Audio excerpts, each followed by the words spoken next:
প্রোফাইলে ক্লিক করে দিতে হবে। এডিট প্রোফাইলে ক্লিক করে দেওয়ার পরবর্তীতে আমাদেরকে আবার একটা পেজে নিয়ে আসবে। পেজে নিয়ে আসার পরবর্তীতে আমরা নিচে দেখতে পারতেছি যে ওয়েবসাইট লিঙ্ক নামক একটা অপশন পেয়ে যাব। তো যার ওয়েবসাইট লিঙ্ক অপশনটা পাচ্ছেন না, আমাদের সাথে যোগাযোগ করবেন, আমরা ইনশাল্লাহ সমাধান করে দেব।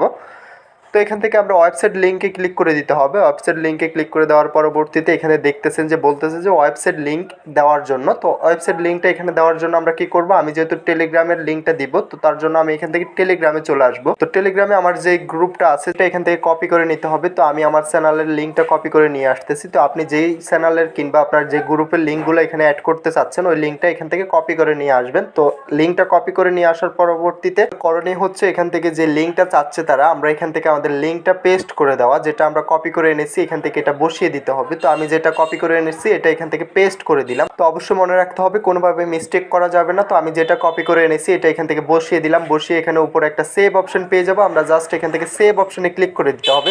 সেভ অপশনে ক্লিক করে দেওয়ার পরবর্তীতে আমরা যদি একটু রিপ্লেস করে নিই, রিপ্লেস করার পরবর্তীতে আমরা দেখতে পারবো যে আমাদের লিঙ্কটা এখান থেকে অ্যাড হয়ে গেছে। তো যে কেউ চাইলে আপনার যে ফ্রেন্ড